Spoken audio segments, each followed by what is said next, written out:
beloved Boss Mike Cervera.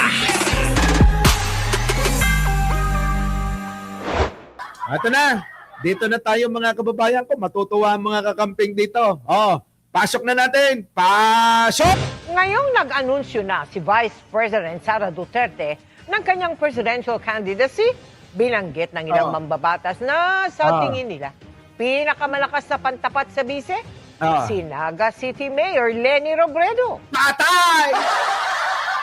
Alam nyo, totoo. Nako, nakita ko na to.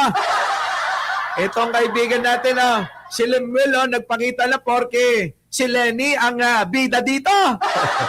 Umaming ka na, Lemuel. Ikaw ay kakamping talaga. Ayaw natin ng gatas, gusto kape. Oo naman, ako, tingnan nyo. Kape yung iniinom ko. Alam nyo, totoo, no? Totoo yung sinasabi ni Arnold Lopez. Itong si Libayan, gigil lang kay Atty. Claire Castro. Samantalang kay Bongo, sa mga DDS, ang dami ho nakikitang kamalian tulad ni Bongo, abay walang masabi ano. Siguro dahil kakampi ni Magalong si Bongo, kaya tahimik yung mama ano. Ay, Lemel, ano na? Kamusta na ang kakamping? Nabubuhay ang mga kakamping ka. Eto na. Eto na, tuloy-tuloy na tayo mga kababayan ko. Shoutout po sa inyong lahat sa mga hindi ko na shoutout tulad ni Soledad Cunanan at marami pa diyan. Shoutout po sa inyong lahat. My Pets Hobbies. Eto na. Nako. Pinakamalakas na pantapat sa bise, si Naga City Mayor Leni Robredo. Ang tanong ho mga kababayan, sa papalakas na panawagan na tumakbo si Leni Robredo, ang tanong ko sa inyo, kung tanging one-on-one lang ang labanan sa 2028, kung tangi lang example ho, halimbawa lang ho, kung si Leni Robredo at si Sara Duterte lang ang maglalaban, sino ho ang iboboto nyo?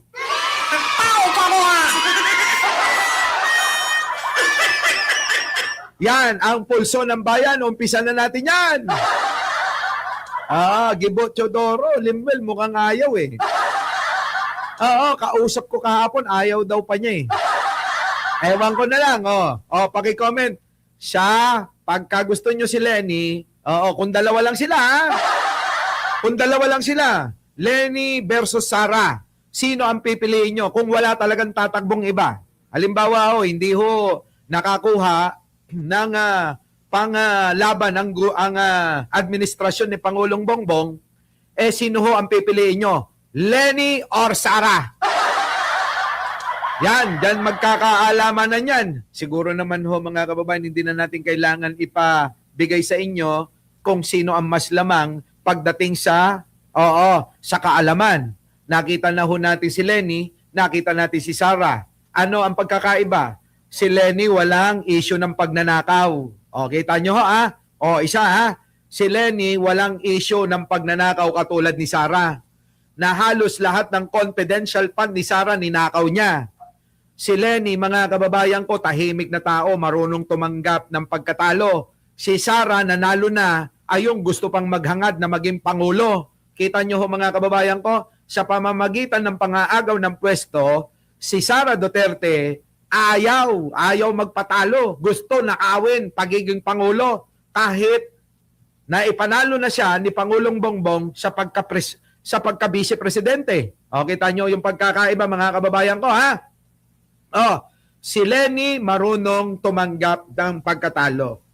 Si Leni, pangatlo, sumuporta at pinanalangin na maging tagumpay yung pamumuno at gobyerno ni Pangulong Bongbong. Si Sara walang ibang ginawa kung hindi gumawa ng paninira kay Pangulo. Ayan po, tingnan nyo mga kababayan ng pagkakaiba. Si Sara hindi man lang tinulungan ng Pangulo para magserbisyo sa taong bayan. Si Leni tumakbong mayor ng Naga para magsilbi sa kanyang mga kababayan at hinayaan, hindi na umimik, hindi na nagsalita at talaga namang pinaubaya na dahil nga naman nanalo na si Pangulong Bongbong Marcos. Si Leni makajos. Si Sara makademonyo. Kita nyo mga kababayan ko? Si Sara, kapag ka nagigipit, pumupunta ng baklaran, nagsisimba. Pero kapag ka nagtatalumpati, ang ending, syokran. Kita nyo ho, mga kababayan ko? Yan. Si Lenny masipag. Maraming nagawa naman nung panahon ni Digong kahit pigil na pigil yan. Si Sara hanggang ngayon, 3 taon na mahigit, wala pang nagagawa maliban sa isang punong tinanim. Grabe, no, mga kababayan ko, no? Nakaw! Eto na, tuloy na natin to. Nagkataong magkikita naman sina Robredo at Pangulong Bongbong Marcos sa Naga City. Kaya Patay ka dyan, no? Ha? Magkikita ang Pangulong Bongbong at ang Lenny Robredo na nanay ng mga kakamping. Patay tayo dyan, no? Pakinggan natin. Pangulong Bongbong Marcos, Net. taong magkikita naman sina Robredo. Si Naga City Mayor Lenny Robredo. Nagkataong magkikita naman sina Robredo at Pangulong Bongbong Marcos sa Naga City. Patay. Kaya tinanong ang palasyo kung may nabubuong alyansa. Ala ka! Yan ang sinasabi ko!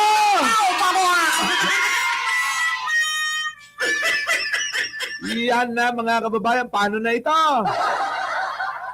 Samantalang si Sara umaasa, kaya niya mga kababayan na naiwan si Amy Marcos para sumama kay Lenny. Ang gulo-gulo mga kababayan ko, Chris Rose babe. Nako, itong babes natin, thank you. Tingnan nyo mga kababayan ko, isipin nyo maigi, isipin nyo maigi. Ang kampo ni Sara Duterte, nagkakagulo sila. Hindi nila malaman kung sino itatambal kay Sara. Kailangan tambalan siya ng may utak. Hindi kagaya ni Sara, wala. Kaya ngayon, yung hinahangad naman ni Manang Aimee nila, na magiging katandem, hinahangad ni Marcoleta na maging katandem, may nagtutulak din, katulad ni Belhica, na itandem daw kay Sara si Lenny Robredo. Patay!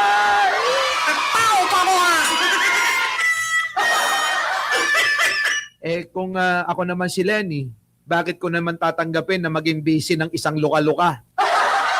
Bakit ko naman tatanggapin ang isang magiging busy ng isang siraulo? Bakit ko naman tatanggapin ang isang katulad ni Sara Duterte na maging busy niya na mahina ulo? Tamad at lahat na mga kababayan ko. Aba, dito na lang ako kay Pangulong Bongbong sumama. Tama mga kababayan? Aba, dito presidente ko. Di ba? At ang vice presidente ko may napatunayan na pwede naming pagtulungang dalawa yung kanyang naumpisahan. Di po ba? Di po ba? Isipin nyo, mga kababayan, ulitin ko lang Isipin nyo, mga kababayan, ulitin ko lang. Kung sakali na matutuloy ito, na matutuloy na ang Lenny Robredo magiging vice presidente si Pangulo, maitutuloy ho lahat ang programa at proyekto na naumpisahan ni Pangulong Bongbong na kung sakasakali na hindi niya matatapos. Paano mga kababayan ko? Di ba? Nako! Mga kababayan, sasabihin ko, pasensya na ho kayo. Ang ating content kasi, politika. Alam nyo naman siya politika, mga kababayan, talagang dito, walang permanenteng kaaway, walang permanenteng kakampi. Pero kung ang interes ni Pangulo, ang i-maintain niya para magtuloy-tuloy yung kanyang mga nasimulan na mga programa, proyekto. Aba, mga kababayan ko, magbebenta tayo ng ari-arian para sa kanilang dalawa. Yan!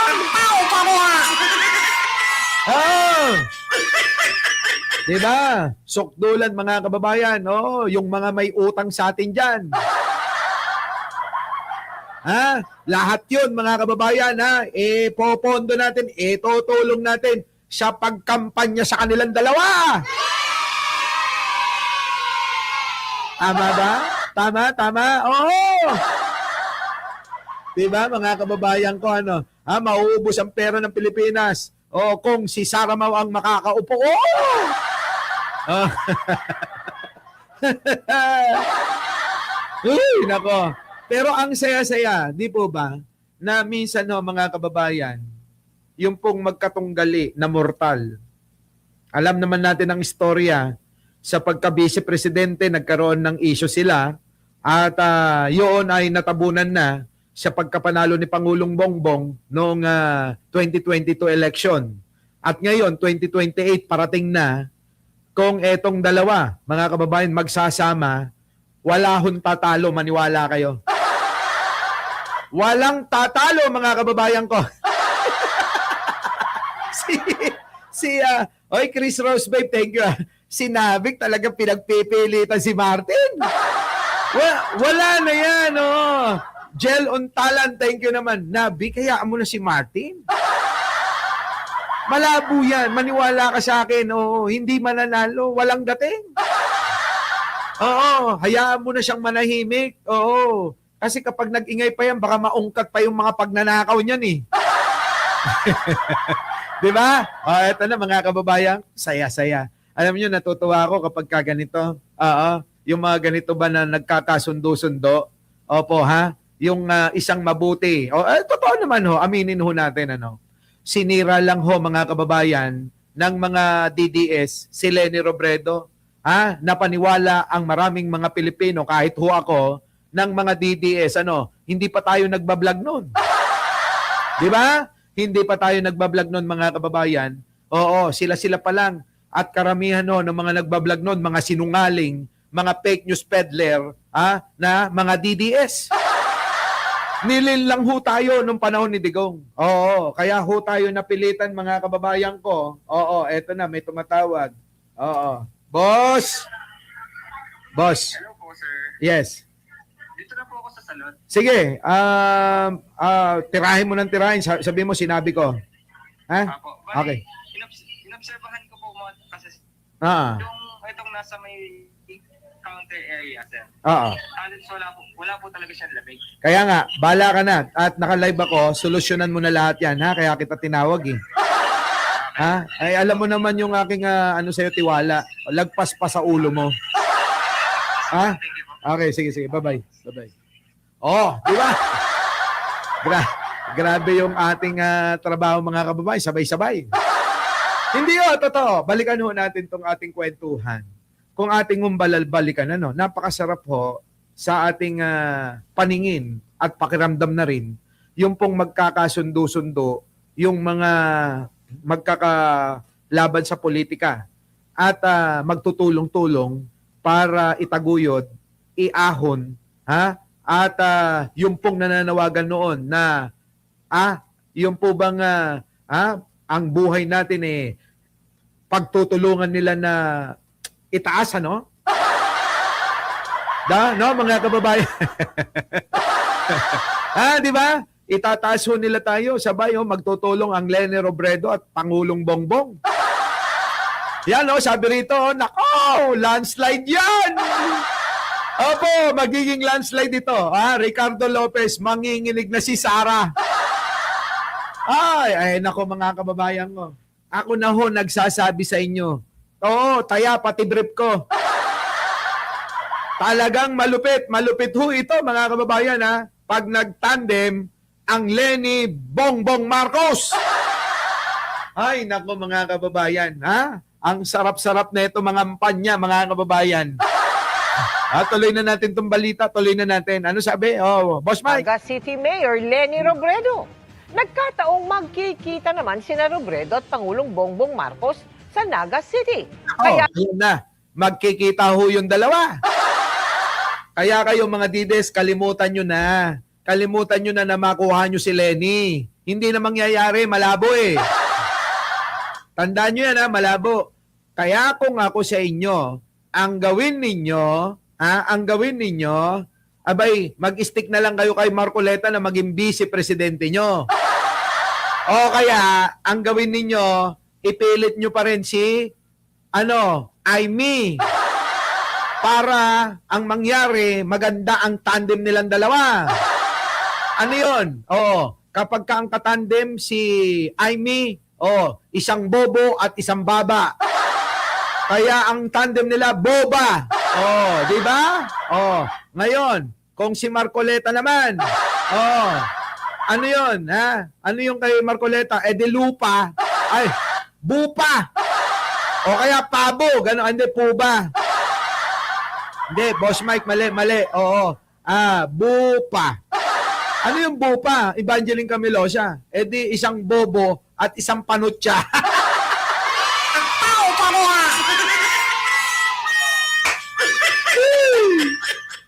Paano? Dumi.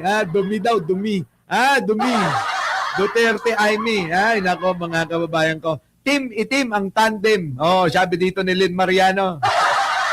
Ano? Bota. Bakit bota? Bobo at tanga. Putik na yan, ano?